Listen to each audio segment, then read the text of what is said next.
afternoon to you. Thanks for joining us on the program Flipside, the other side of the news. I'm Daisy Leo Asikidi, your host on today's show. So today, we'll be focusing on combating Islamophobia.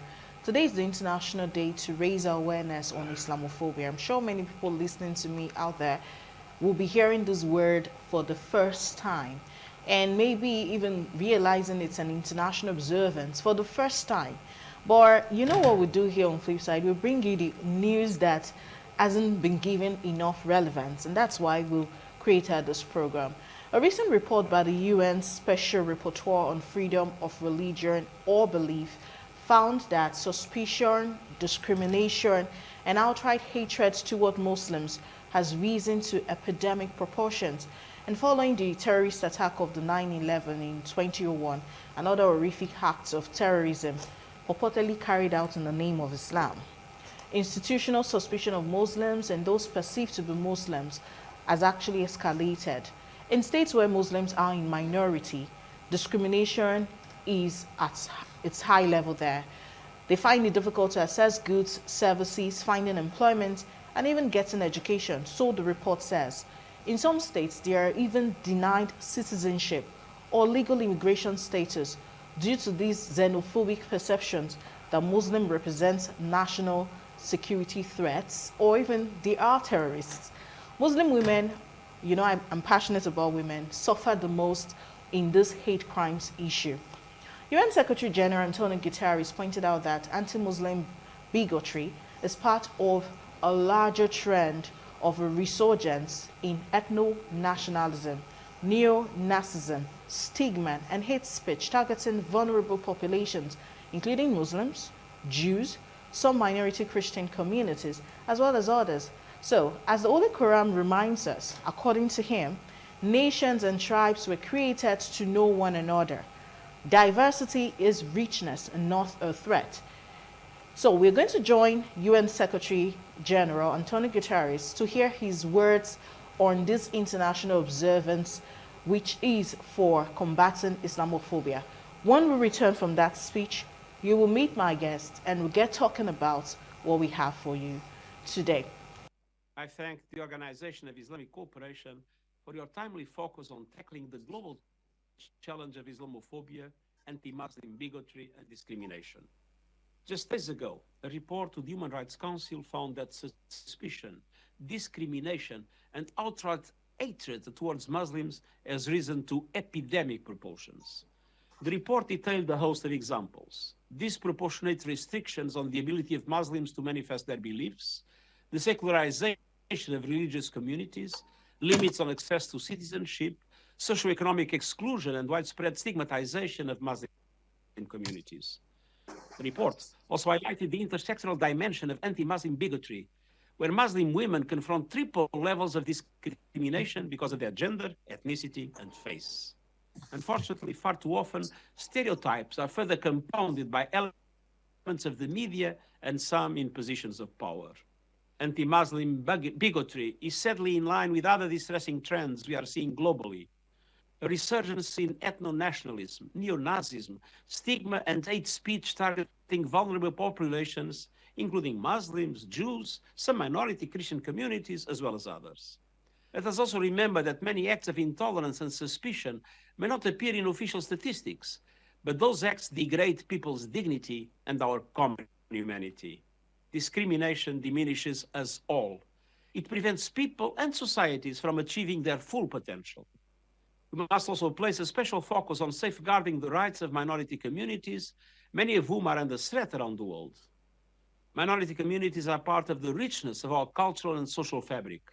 Yet we see not only forms of discrimination, but also policies of assimilation that seek to wipe out the cultural and religious identity of minority communities. We must continue to push for policies that fully respect human rights and religious, cultural, and unique human identity. As the Holy Quran reminds us, nations and tribes were created to know one another. Diversity is a richness, not a threat. As we move towards ever more multi-ethnic and multi-religious societies, we need political, cultural, and economic investments to strengthen social cohesion and tackle bigotry. For all these reasons, fighting discrimination, racism, and xenophobia is a priority for the United Nations. And it is why we launched the first of its kind UN strategy on hate speech, as well as a plan of action to safeguard religious sites. We also fully support vital work towards fostering interfaith harmony, such as the document on human fraternity, co-authored by His Holiness Pope Francis and His Eminence, the Grand Imam of Al-Azhar, Dr. Ahmed Al-Tayyeb. Let us keep working together to advance the shared values of inclusion, tolerance, and mutual understanding, values that are at the heart of all major and United Nations Charter. Once again, thank you for your efforts to stand up against anti-Muslim bigotry and for human rights. Let us keep striving for justice, dignity, and inclusion for our Muslim brothers and sisters and for all humanity. Thank you. All right, and whether you believe there's Islamophobia or not, whether you believe Muslims deserve what they get or not, one thing is sure: if a group of people are being oppressed, then there is a problem. I have two special guests in the studio, and we're going to be talking about combating Islamophobia today on Flipside. Very close to me is Barrister Abdullah Kim Owojeheri. Did I get that? Yeah, you can. All right, so Barrister Abdullah Kim is here. He's actually the chairman, Muslim Lawyers Association of Nigeria, Edo State Chapter. Good to have you on the show today. Thank you very much. And then I have a Muslim woman. In fact, it's an honor to have one here. They are very difficult to catch. I have Mrs. Sarat Momo.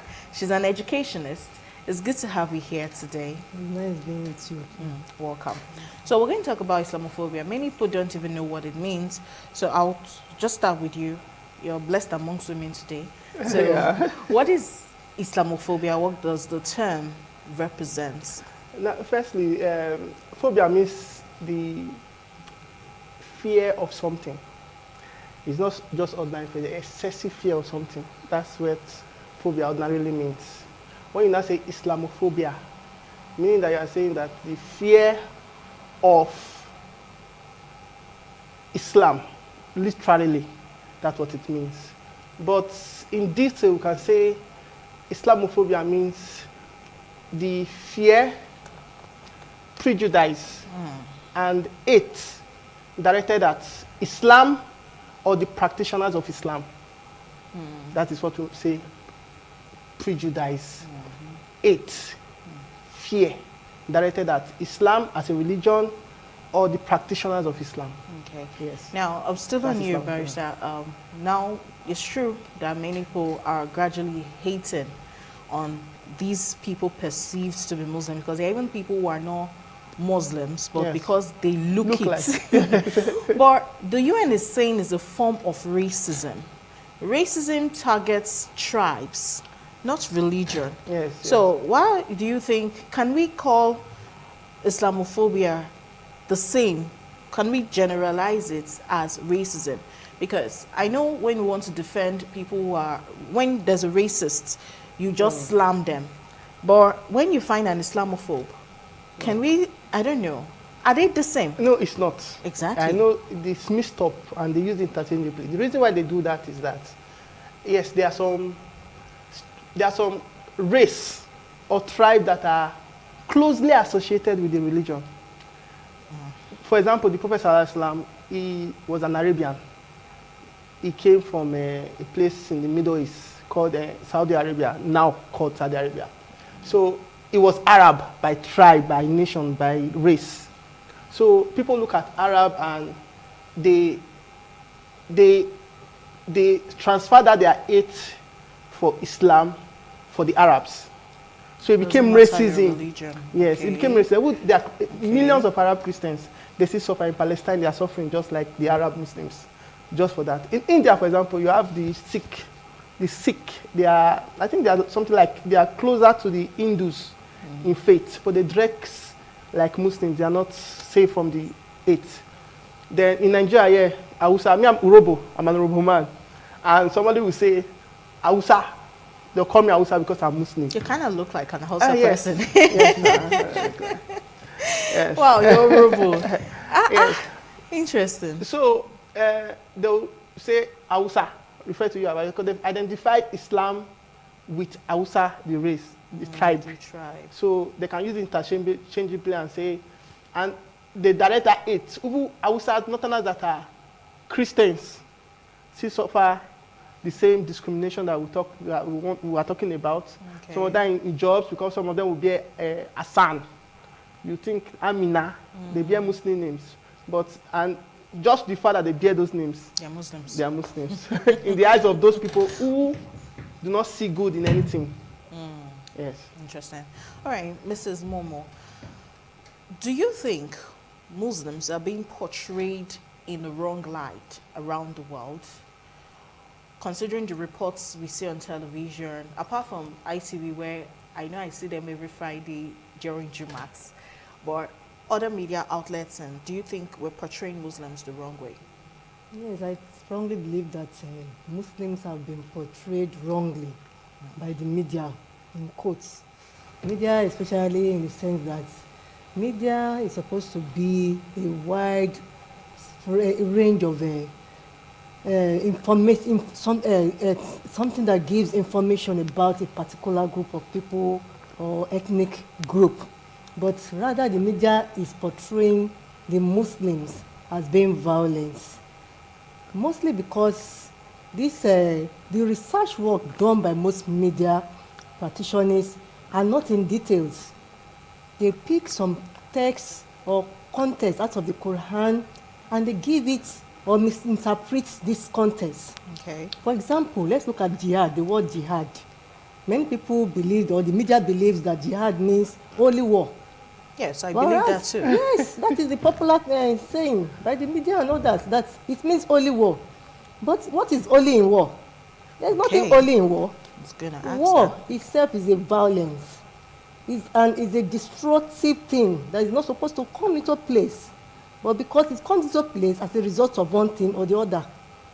You understand? So, holy war, there's nothing like holy. Also, you can't call jihad a holy war.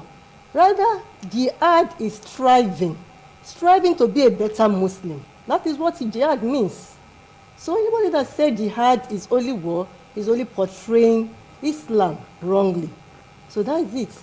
Then, most times, the media also gives reports about Muslims based on what they observe. They don't go into details. They don't research more to find out the other side of what happened. The story. The storyline behind what happened. It is what they want to know or want to discuss to the air, or want the people to know, that they portray and they give out to people. You understand? So looking at it also, I think the Muslims have been biased. We don't go back to ask them, what is behind this, or what happened, what transpired, why did this lead to such happening? So it is what they saw as first-hand information that they pick, and they term it as what? The Muslims as what? Violence. So they have not really portrayed Islam or the Muslims as really good. Okay. So there's a kind of bias among them. Interesting. You want to add something? Yes, if you allow Okay, me. please, Yes, quickly. I think what my sister has said is very correct. Yes, but I want to say, look at it from a broader perspective, that it is not just the media. I think it is an issue of propaganda. Because if you look at movies in the 90s, early 90s, when we were growing up, we used to see those movies that we're watching, Chuck Norris movie and all those movies. They always have the Muslim guy is always the bad guy. Yes, always blowing up things. As in, Arnold Schwarzenegger was pursuing Muslim. All of them, Chuck Norris was pursuing one Muslim. Everybody pursuing one Muslim. And this sort of creep into our society. And the media is still part of it. So they just carry the old tradition of it. And one thing about our media in Nigeria, not just Nigeria, I think the whole world, there was this guy issue that came up some months ago, and there were different reportage from different media, MSNBC, CNN, everything. When we put the wordings of the reportage that came out, it was identical. The words that were used were identical. This is MSNBC, maybe Fox News, that are they don't see eye to eye. And you have the ones in England, Sky News. They all the words that they were using were identical, meaning that they were just copying from each other. You understand? So the same thing with Nigeria, it goes down. Our media houses are just copying from what they got from CNN for this, and they just write reports using the same words without research. So this breeds a lot of... So if somebody wants to damage a people or want to pass a propaganda down the people, they know the channel how to do it. The same thing we see in homosexuality and all those things, gay rights and all those things. You see, for the past few years, watch movies, you always say a gay couple, they are pushing it on us. Word. So this is something that was unheard of some years ago in Nigeria. In the coming years, you see they will legalize it. Just a matter of time because of all these movements. So it's the same thing that happens to Islam. Okay. We're just like victims, like all those other things. Interesting. Yeah. Okay, you said something about the poor representation. The both of you have said we're not doing the right thing, but would you agree with me, or will I be wrong? Because the major reason why people have this hate and fear is because of terrorism, basically. I think it started with the 9/11 in the US, and then we started having pockets of crimes, and social media made it even worse. Forget the regular television and newspapers. These people who perpetrate these crimes, they go as far as putting it on social media, and then they say these words. I don't want to say it wrong, Allahu Akbar, something. Allah Akbar. I don't want to say it wrong. You know, when they're done with it, they say it like, okay, I'm doing this for it. Would you agree with me if I say the bulk of terrorist crimes we've recorded in recent times are perpetrated by people who claim to be Muslims? No, I will not agree. You won't agree? Yeah. It's just what we are saying, yes. It's where you are sitting down. If you are in the US, for example, there are more hate crimes that from the white supremacist angle than crimes for being perpetrated by Muslims. You are more likely to be hit by a fridge falling from a high story and to kill somebody. Sorry, let me rephrase. You are more likely to be killed by falling refrigerator in the US than to be killed by Muslim in the US. You are more likely to be killed by a child than a toddler than a Muslim in the US. So the percentage-wise, if you put the killings done by white supremacists and those so-called Muslim terrorists, it's not on the same level. The one done by the white supremacists is far more than those done by any Muslim terrorist. But that's not to say that it doesn't happen. And even if it's one person that is killed, it's a bad thing. And Islam forbids it.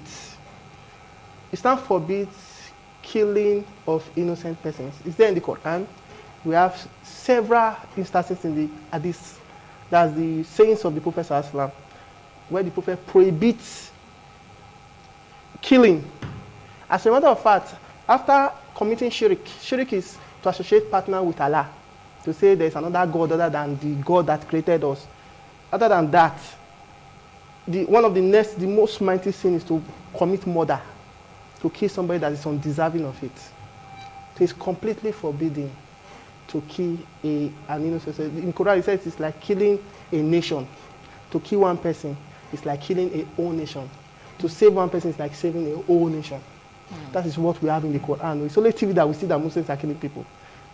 It's only TV I see that. I've never seen it in real life. Okay. Muslims killing people. Let me agree that the media might be portraying the Muslims in the wrong light and the religion in wrong light. But there are some things that people believe, like the hijab, jihad. You just corrected us, like strifing. And it doesn't necessarily have to be war. It's not war at all. Another thing is, people believe Islam supports suicide. And that's why the number of reports we've gotten, both on social media and on papers, where a suicide bomber kills people. Of course, they're killing themselves, which is suicide already. They believe they are going to go to heaven. The few that have been caught, that maybe their bombs did not detonate, you ask them, why did you do this? They say, I'm doing this for my religion. They believe they are fighting for Allah. And they also believe that when they die, something awaits them in paradise. So I need you, ma'am, to educate us on this. Does Islam support suicide? Is there punishment for suicide? Is it a sin in the eyes of your religion? And when you die from striving or from fighting for the religion, the virgin thing, is it a misconception? Wow, interesting. Islam never supports suicide and is against it strongly. Even the Prophet our Prophet Muhammad said in an hadith that do not kill yourself and do not stab yourself. Rather, Allah is merciful. Now you call unto Allah, who is the most merciful God. When it comes to challenges or problems you're having, return back to Him. He is most merciful. Turn back to Him and seek for His help rather than kill yourself.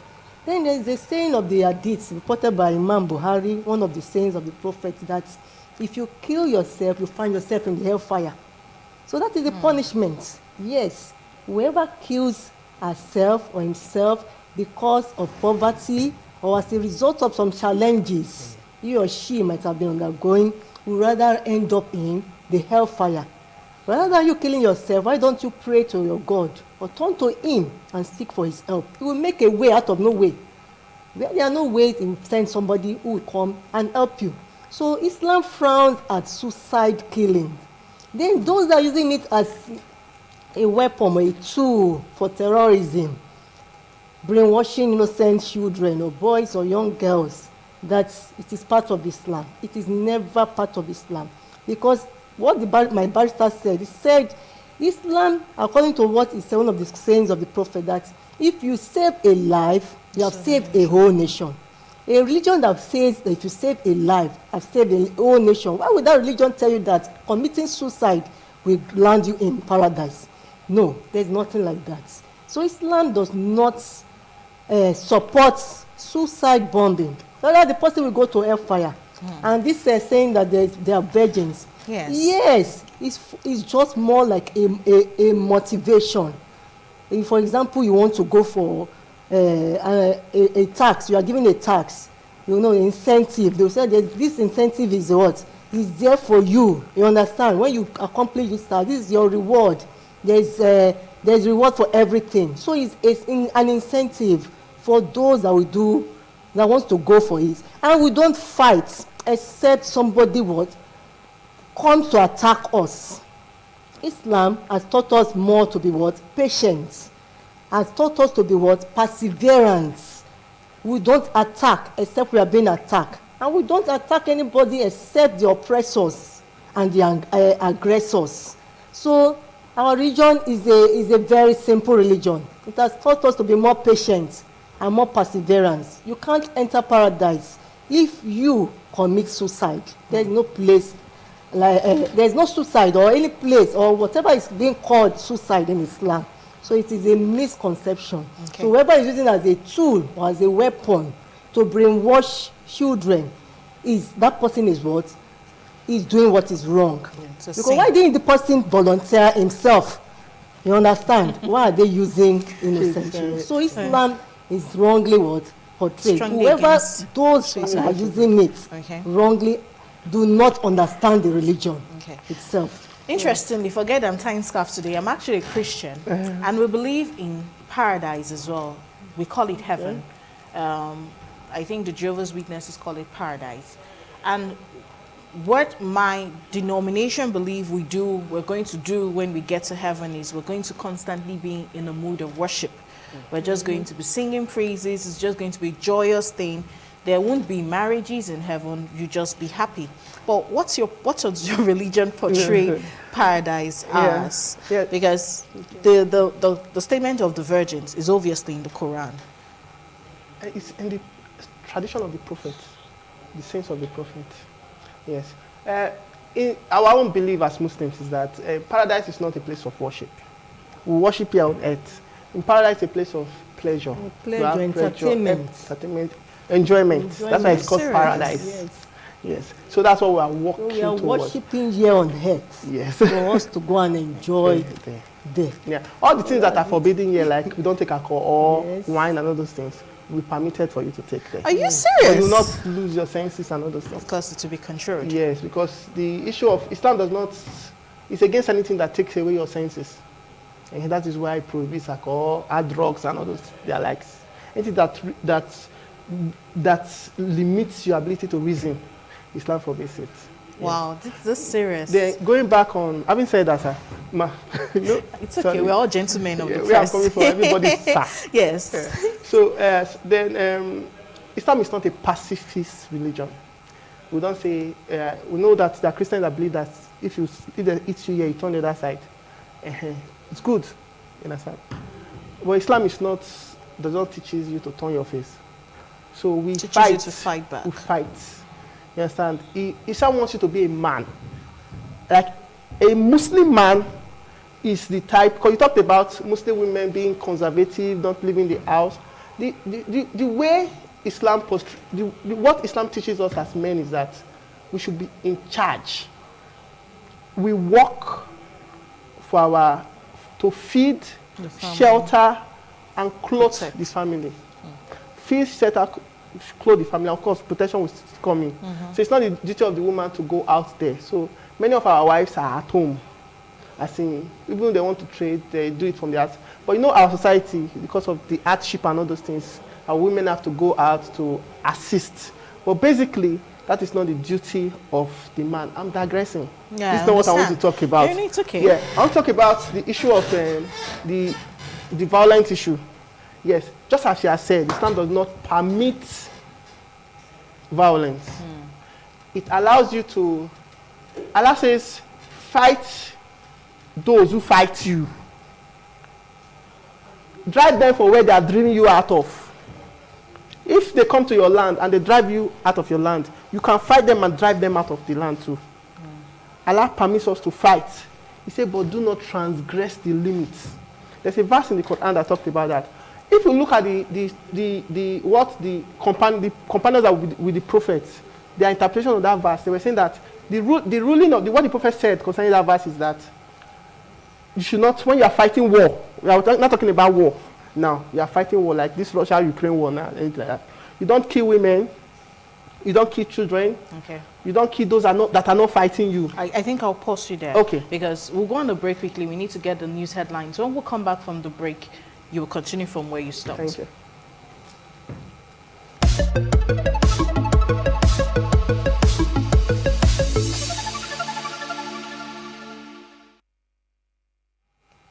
All right, welcome back. We were talking about the limits and the difference between Islam and Christianity in when it comes to conflict. Christians, we are believed to have learned that when you're hit on the right cheek, you turn the left, you forgive and you let go. But Islam doesn't teach that only. It says when it's necessary, you should fight back.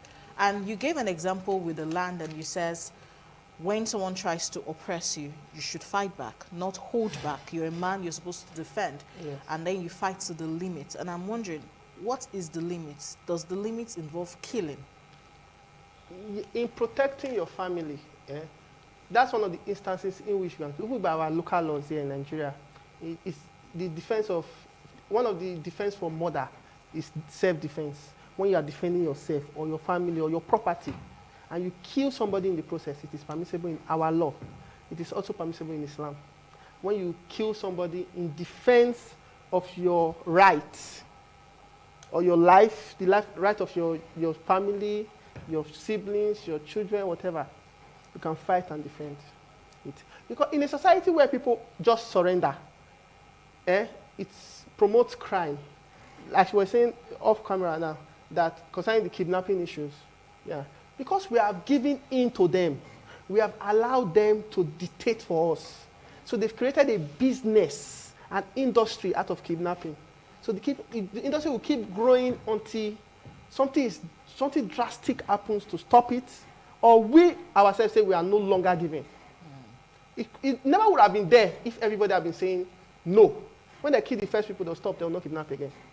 But they've killed people. Thousands of people have died over this kidnapping because we've allowed them. But one point I wanted to make, I don't want us to miss it, is the issue of limitations in battle. When you are fighting war, the Prophet ﷺ has said that you don't kill children, women, men, old elderly people, people that are not fighting you, you don't kill them. Monks, like the Christian monks, the pastors, the malams, the religious leaders, people that are reverend in the society, you don't kill them in war. You just fight the war and you maintain that limit. You don't cut down trees. You don't poison rivers, meaning that nuclear weapon, chemical weapon, and their likes are all prohibited in Islam. We cannot use it as Muslims to fight war. Yeah. But we've seen videos of Christian priests being beheaded. And once they kill them, they praise Allah and say they're doing this for their religion. Yeah. What's the Muslim community doing to put a stop to this if this is wrong? And if this does not portray the religion? In fact, you will hold on. That's my question, because I need to ask her a question quickly. Now, away from this terrorism and all that, another reason people fear Islam is that they feel it's a religion that suppresses women. Women are becoming more outspoken. It's not the way it used to be 10 years ago. That's not how it is now. We're getting education, which I know those in the Middle East to say that's what they're fighting. They're first fighting the West because of their influence. Or is it really bad for women to have freedom? For a woman to say, even if I'm practicing this religion, I don't want to tie my hair cover. I don't want to cover fully. I want to cover. You remember the case? I don't know if you're following the issue in Iran with the headscarf thing. Well, the lady was killed because she did not properly tie her hair. She was arrested. Okay, wait, hold on. She was arrested. She was arrested because the scarf on her hair did not cover her head fully by the morality police. Yeah. And then she died in custody. And then there was an outcry. Why did she die? And the autopsy that came out made it seem like she was tortured before she died. Then who did the torturing while she's in custody? The morality police, I don't think they were given the rights to kill.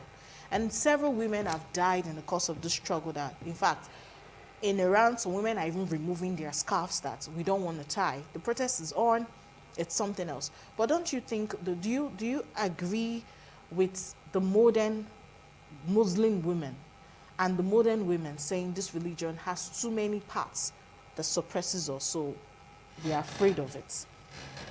Firstly, I would like to correct a misconception that the religion permits or suppresses a woman.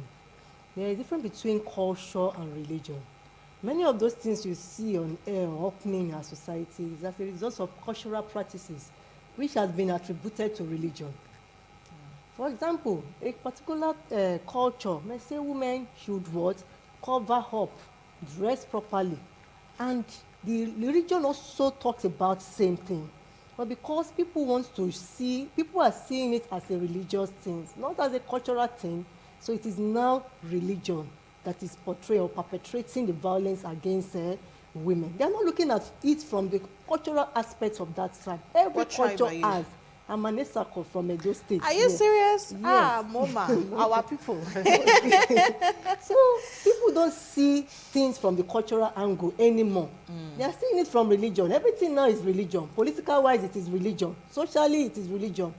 Economically, it is religion. Is it your culture that made you dress like this today? No. So I'm trying to say is this, that every culture has its own practices. Religion also has its own practices. Sometimes the religion and culture may go alongside together, may have the same some similarities. You understand? So because some persons want to perpetrate evil out of a culture, they portray it as religion. You understand? Religion, Allah encourage us to what? To dress, to cover up ourselves. It is not that Allah say it is you. If you don't do it, you should be killed or something else will happen to you. It is now you. Do you want to obey your Lord? Do you want to obey your Creator? So many people that dresses like this or like the way I dress, choose to obey that commandment of their creator. You understand? So if it is your own choice, do you want to obey your Lord? If you say you don't want to obey your Lord, then you do as you like. So it is not, there's no punishment for that. There's no punishment for it, but there's a reward for every good action, every obedience to what? To your creator. Are you sure there's no punishment for not covering your hair? That is why I said that to punish somebody because they refuse to do some certain things is like prayer. You understand? Even Allah subhanahu wa ta'ala has commanded us to pray. It is a must. When you get to a certain stage, you must pray. We still see people who are disobedient. They don't pray.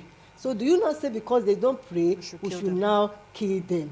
Rather, we should correct them with love, understanding. Gradually, they will come to understand the importance of what? Prayer in their life. The same way a woman who chooses not to dress, you time with knowledge, with understanding. You understand? You keep educating the person, informing them about the importance of obedience, the reason why they should cover. You understand? Gradually, the person will what? Will accept.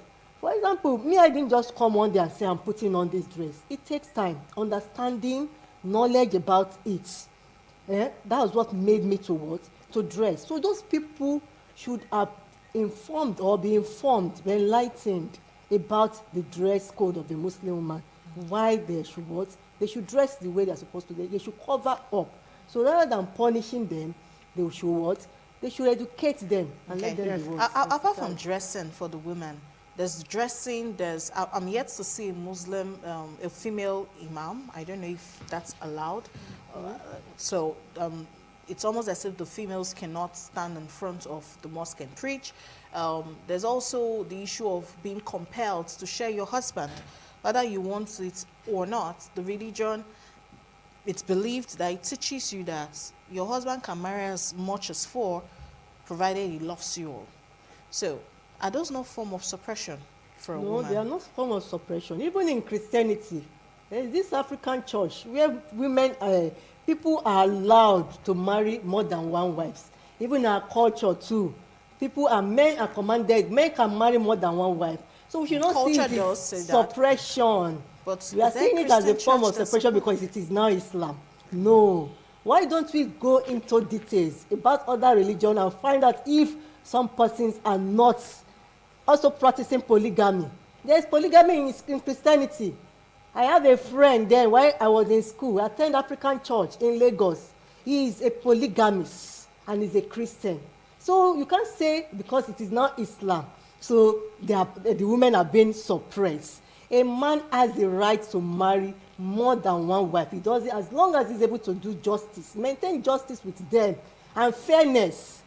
He can choose to even our culture. These days, let's look at what is happening in our society. Many women are not married. They are looking for just to bear the name Mrs. Many people want to bear that Mrs. Okay, what is the solution? Is it to leave them and they start misbehaving or doing anyhow in the society? Rather, they should look for somebody who can tolerate them. If the man can tolerate them, if the other woman can tolerate them, there is nothing bad. As long as the man is able to maintain justice. If not, the man should stick to one. If he cannot maintain justice among women, Islam permits one. Islam permits one. So you can't say because it is not Islam, it is only Islam that talks about polygamies, and when it comes to polygamies, women are being suppressed. No, it is not. Women are not being suppressed. It is just a choice that Allah has given to men. Either you stick to one, or if you say, I wish women were open to the same opportunities like that, but it's okay. Yes, I can. You want to buttress her point? Yeah, just to add something. Okay, don't forget I asked you a question before. Yes. Okay, so go ahead. Yes. Certainly we should all agree is that we are not all the same. What makes humanity beautiful is our diversity. We are different. Any attempt to make us think in a particular way, any attempt to make us do things in a particular way, to accept one particular culture, this Western culture, is going to, Islamic culture, to force it on everybody, or to the Western culture force it on anybody, is going to backfire. Understand? So Islam has its clear values.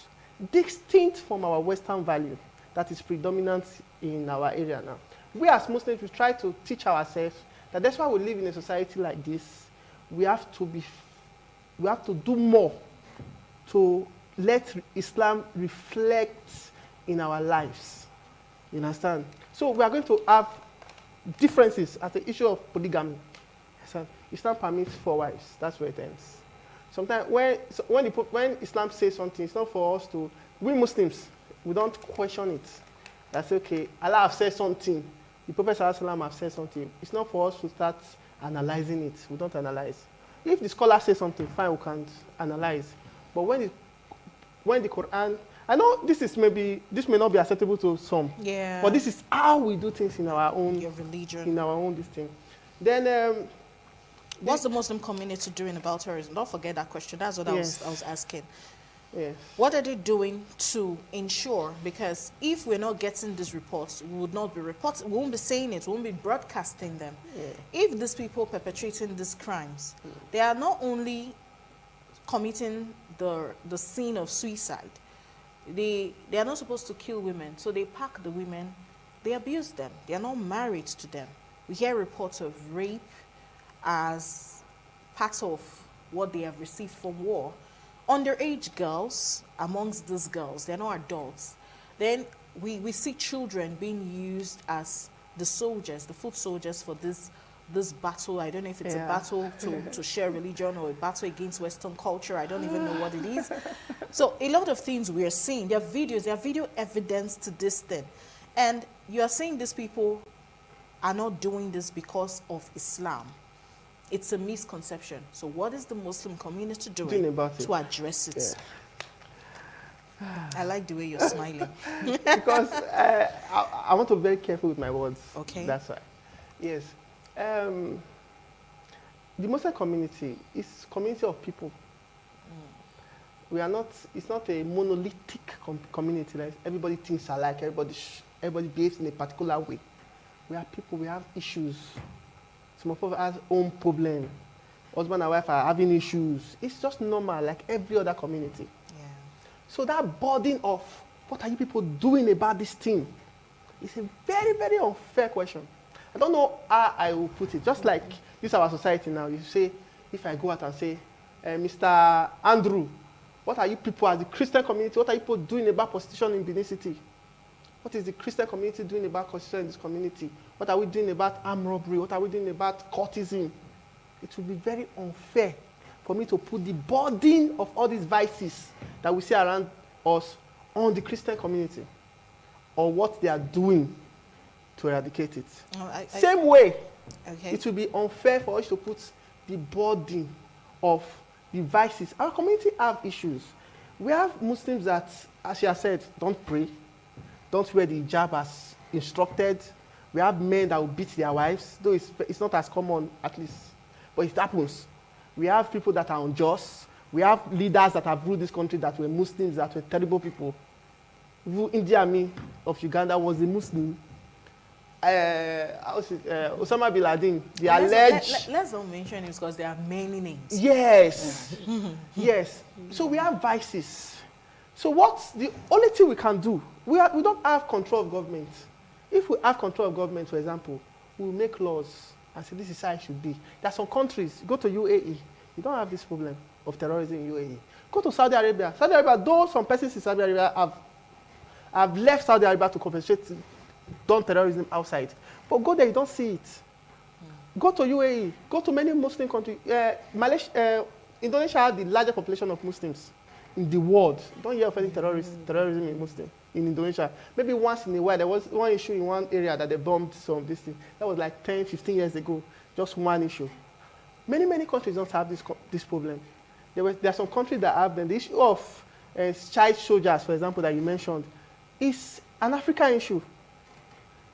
Issue of female genital mutilation. We want to distinct the extreme one, because there are some parts that may not be that extreme. Issue of female genital mutilation, it is an African problem. Many East African countries, Muslim Christian countries, everybody is doing it. What about child marriage? The same thing, African problem. Are you sure about that? Yes. When you say child marriage, in Islam, we say early marriage. When you say child marriage, the definition of child varies. In the US, there are some states that permits 10, 12 years old to marry. Like what states? Yes, in many states in America, you can just... 12 years old? Yes, people as young. I'm going to be confirming that while I was still all here. they need is the permission of their parents, and they can go ahead and get married. So, what Islam says is that when a woman is physically and mentally fit, she can get married. When you put a blanket and say 18, it begs the question, what happens in the last day of a lady that is 17 years old?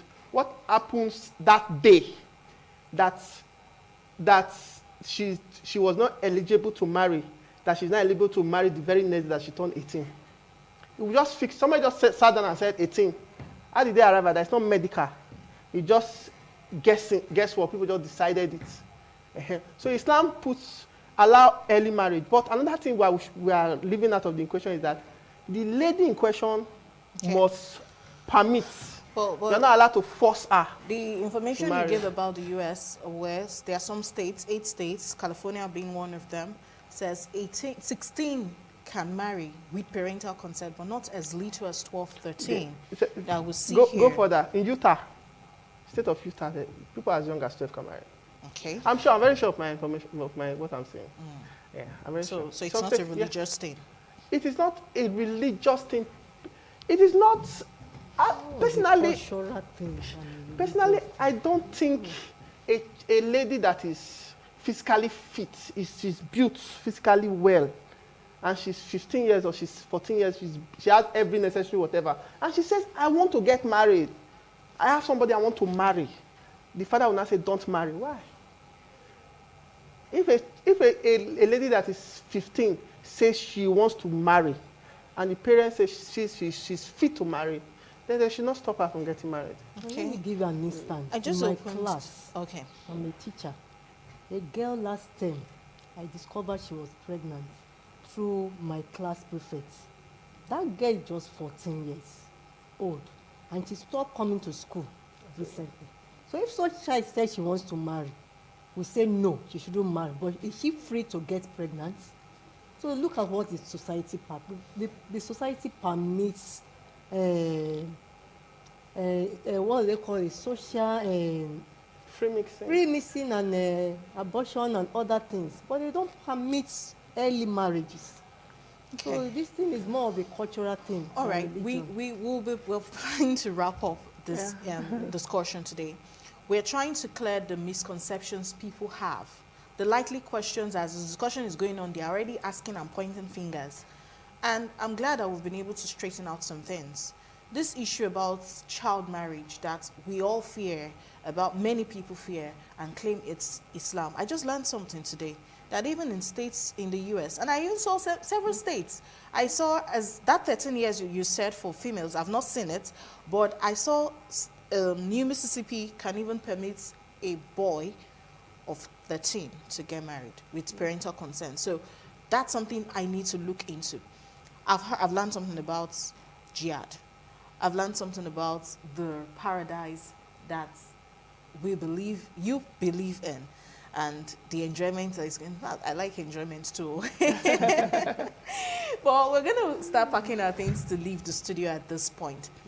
I don't know, in conclusion, do you think Islamophobia is something serious in Nigeria? I think it might be common in America, in Europe, but do we have that problem in Nigeria? Are you asking me? Okay. Yes, both of you. Okay. Yes, we do. As a matter of fact, I don't know of any Muslim that has not been called a terrorist. I mean, in short, people as a lawyer, my colleague will say, terrorist, Alpha. They'll think you joke. You don't joke and call somebody a thief, for example. So that is a form of Islamophobia. The issue of our sisters in secondary schools is also an issue. Primary school, they force them to remove their hijab. You understand? These are young girls that want to wear their hijab. That their religion has said wear, and they say, I want to wear. There's some teachers that say, no, you cannot wear. Why? Those are issues of Islamophobia. Meanwhile, the law, there's a Supreme Court judgment that says the school or the government cannot stop a Muslim child from wearing the hijab. I don't want to get into the issue of hijab today. I held myself back. I don't want to talk about Sharia, and I don't want to talk about the hijab. I'm holding We'll not leave myself. We will not leave here, I'm telling you. We won't leave here at all. Okay, finish your statements. Yes, yes. So that is that. We are called names. We are called names everywhere. It's true. Everywhere we go. So it's a form of Islamophobia, and we are denied employment. People with Muslim names don't get employment. In the whole of Edo State judiciary, all the judges we have, I think there are over 20-something judges we have. It was 2 years ago, we have one Muslim woman. If we go to the north, are you sure it won't be the same No, thing? we have Muslims here. It's only not in Edo State now. No, but if you go to the northern part of Nigeria, where you have majority of Muslims, are you sure you find Christians occupying top positions? Yeah, I'm telling you, you have them. You have them because the Christian population in the north are very educated population. They go to school, and many of them they've been in school. The current NBA chairman of NBA president, national president, is from the north. He's a Christian. It's okay. All right, ma'am. Your last words on today's discussion, so that we can go. They shouldn't see any fear in Muslims. We are humans, just like them. We are humans, we tolerate, we are friendly. I mean, in fact, there are so many things they need to understand about us. So we are not terrorists, except those few ones who are representing us wrongly. Islam is never a terrorist religion. It's okay. There are so many people who hate Muslims and people who look like Muslims. You're from the Middle East, it doesn't matter what you believe, you're Christian, you're Muslim, an Islamophobic who's bent on shooting a Muslim sees you and say, he's a Muslim, and they just kill. So it goes beyond people who actually believe in this religion. I am one who do not stand for violence in any form. Men abusing women, women abusing men. I've condemned even movies where a woman slaps a man and it's portrayed as normal. And these are the little things we creep into our society that encourage wrong things. A Muslim is a human. And I think the best way to reach out to make corrections is always in love and not in violence. So even those who are carrying out atrocities that we are claiming is because of a religion or not because of religion, tradition, whatever, the best way to reach out to them is in love and making good laws in society to curb such excesses. And then again, I want to use this medium to encourage people to spread love, to spread the message. I personally experienced a protest in this part of town, Oluku, and the protest was about fuel scarcity. And there were boys on the street holding bikemen. They held my bike. I used the bike that day because there was no other way to pass. Couldn't drive past. And looked at my bike and said, God, they go. Now, all those Boko Haram bikemen will be fine, you know? And I looked around, there were no Fulani bikemen or Hausa bikemen or those, you know, we call all them Hausa. They all left. And it dawned on me that this hate is becoming real serious. And whether we like it or not, it's creeping into our society and it's going to cause a bigger problem if we don't start putting a stop to some of these things. The betterment of our nation is going to be collective efforts. It's not a one-person thing. Yeah. Racism is not about religion only. It's about you as a black man when you go abroad. Do you like how you're treated? If you don't, then don't also treat people bad because of their religion. Do you understand? All right. We'll be back next week with another topic on Flipside. Bye.